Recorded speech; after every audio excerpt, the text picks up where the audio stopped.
Hello everyone. Welcome to the second lecture of Modernism. I am Arko Datta and our topic for today's discussion is modernity. Now the two terms modernism and modernity sound similar, but they are two different altogether. Now modernism, as we have discussed earlier, is a movement in art and literature in the 20th century. Now, modernity is a historical process of transformation. Although Michel Foucault defined it as an attitude rather than epoch. Now, Marshall Berman in 1983 defined modernity in three distinct phases. The first phase is starting from 1500 to 1800. The second phase, the 1800s, and the third phase, that is the period of modernism also, the 1900s. The modernity attempts to place humanity and in particular human reason at the center. Charles Baudelaire, the French poet and critic, used the term modernity first in his essay The Painter of Modern Life. Now, he defined modernity as a fashionable, fleeting, and contingent in art, and a way of living and experiencing life. Modernity points out the changes due to industrialization, urbanization, and secularization. And its characteristics are disintegration, fragmentation, ephemerality, that is lasting for a very short time, and rapid change.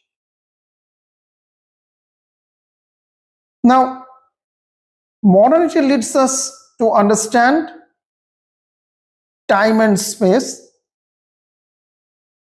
in a different way. Also, it focuses on speed, mobility, communication, and cultural revolution.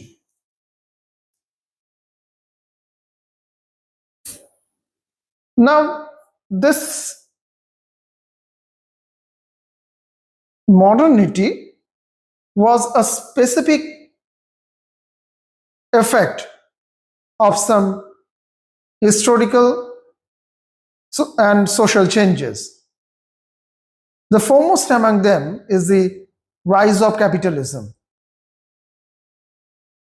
Now, due to the rise of capitalism, a vast number of people migrated from village to urban areas in search of job or work. And this leads to grow city or urban community. Now, as a result of capitalism, rise of capitalism, money becomes the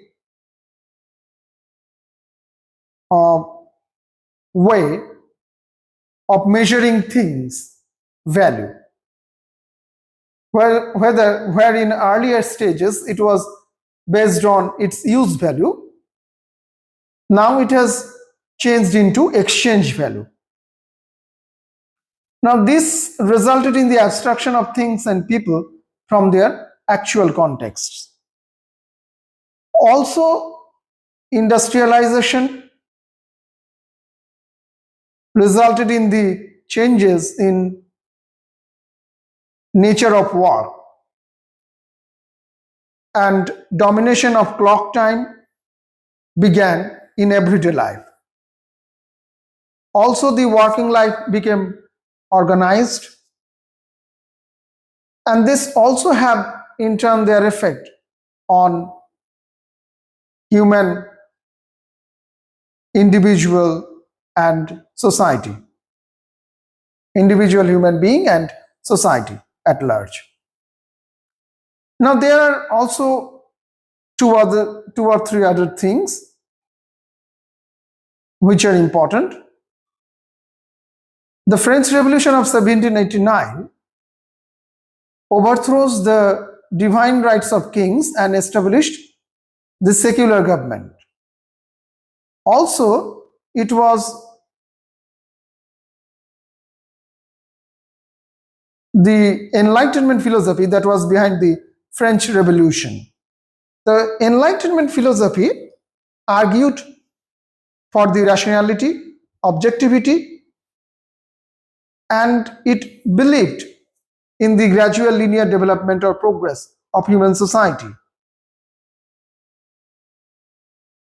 Also, it treated the world, the material world, as an object, and together with the help of rationality, objectivity, and analyzing the laws of nature, it tried to master the material world. Now, Jürgen Habermas critiqued this concept of Enlightenment philosophy and its development and progress. According to him, modernity is an incomplete project and it has failed to achieve individual autonomy.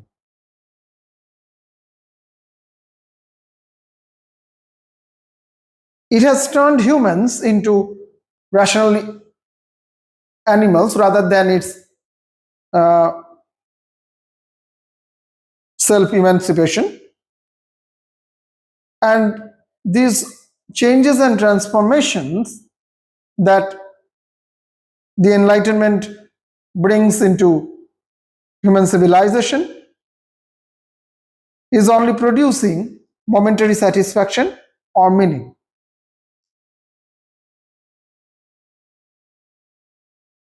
Now, this is all that has been said about the good things and the bad things about the modernity, and we can find all these things in the literary movement, art and literary movement of modernism. So we will discuss modernism again in our next lecture.